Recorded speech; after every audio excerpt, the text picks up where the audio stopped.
The entire season had seemed to become a command performance for Jordan. It's an unbelievable sight to be pulling into a hotel at 3 in the morning on the bus. You turn around the corner and all of a sudden the whole street is lit up. You think, wow, they're filming a movie out here or something. Well, it's not. It's just that the Bulls are arriving. Michael Jordan, they have a chance maybe to see him. In the postseason, he would lead the Bulls back to the finals with his trademark flair. Yeah! Does it again! But while Chicago playing for the NBA championship had become a familiar plot, he is amazing. The '93 finals would bring Michael a new and entertaining co-star. God want us to win the world championship. I don't know if I go that far, Charles. No, I talked to him the other night. However, not even divine intervention was enough, Spins away on Marley. He'll take it all the way to the basket and drops it in. as Jordan would relentlessly attack Charles Barkley and the Suns. Now underneath, Michael fights and scores with a left hand. Michael Jordan now looks like he is going to drive every time he gets his hand on a ball until they stop him. His onslaught would include a personal finals best 55 points in Game 4.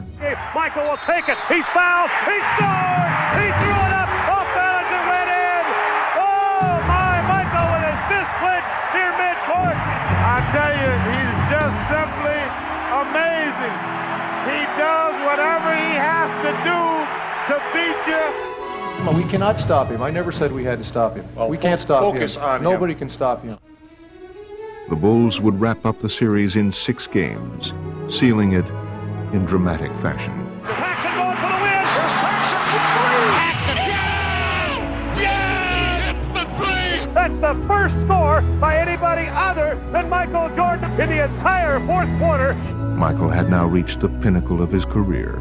For the third year, Michael Jordan and the Chicago Bulls have climbed the Mount Olympus of the NBA. Solidifying his status as the game's greatest player, Jordan had done what Bird and Magic could not, win a 3rd straight title, a feat not achieved since Bill Russell's great Celtics of the 60s. Congratulations, it's a great accomplishment. He had seemingly done it all, but Michael's most astounding move was yet to come.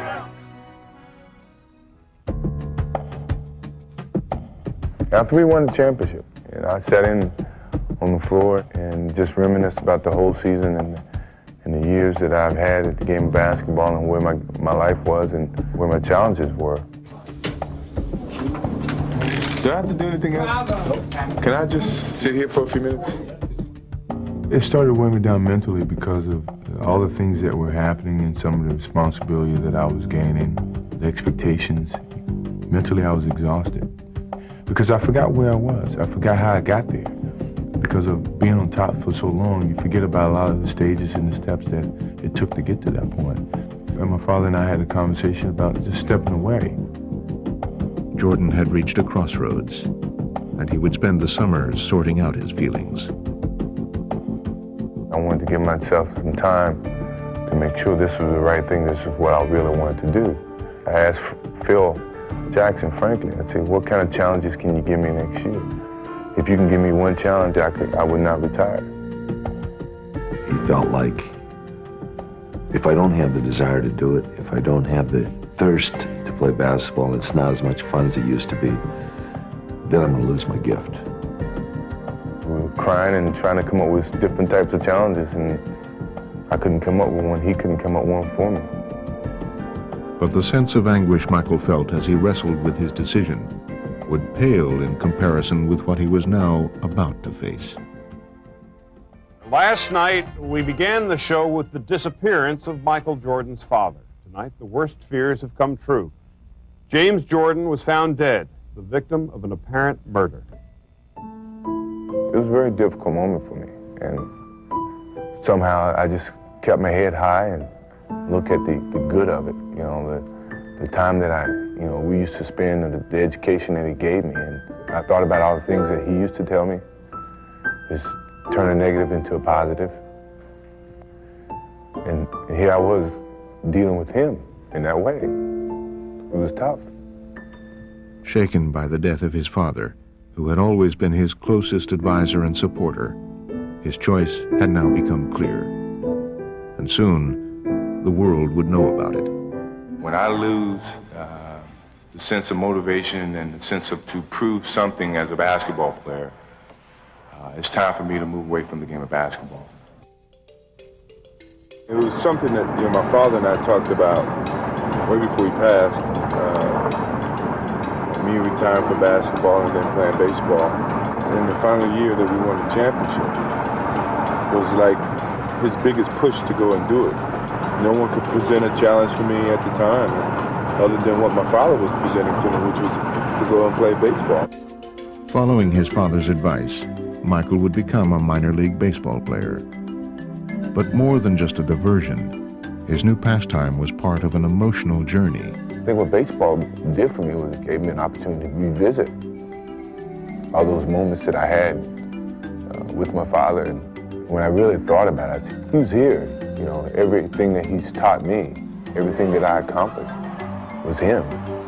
It took me a while to understand that. And once I understood it, I could accept it and deal with it. So it was a therapeutic experience for me. I guess it made me at peace with myself. But in March of 1995, he would leave baseball and return to Chicago. He calls me about 7 in the morning and says, hey, let's go to breakfast. So we go to breakfast, we talk a little bit. He's in a suit. So he said, let's go over to practice and screw around before practice. I'm like, all right, fine, we'll do that. No problem. So we're out there just shooting. He has his suit on still. I have my practice stuff on. So a shooting game goes into a shooting contest. And all of a sudden the contest goes into, well, let me see if you can still guard me. And then it goes from, well, let me see if you can still guard me. And then before you know it, we're playing a one-on-one. I started attending a couple of practices and getting out there with the guys, and the enjoyment that came out of that really started to make me feel good. The economy has produced 6.1 million jobs since I became president. And if Michael Jordan goes back to the Bulls, it'll be 6,100,001 new jobs. Michael Jordan announced today he's coming back to basketball. One guy said the words, "I'm back," and it set the world on fire, just turned it upside down. I never thought I'd come back to the game of basketball. I never thought I would have that feeling to come back. But what drove me back was I truly love the game. Today, Michael Jordan at age 32 tries to accomplish what no one else truly has in team sports history. After an 18-month absence, Jordan was back, and his return sparked a magical rush. Here's Jordan. Bulls trail by 1. Michael. Oh, yeah. Welcome back, Michael Jordan. And he instantly conjured up indelible images of the past. Yes, and it counts. Michael Jordan. And that is a high for the NBA this season. 55 points by Michael Jordan. The inbounds to Michael. Racing the clock. Jordan for the win. Yes! He did it again! He is now back! Jordan had seemingly returned to his role of savior, but in the playoffs, the young Orlando Magic were ready to show him that times had changed. 91-90 the score. Chicago with the lead with 18 and 1/10 seconds to play. All right, here we go. Now Jordan played by Anderson. And Jordan spinning his way against Anderson.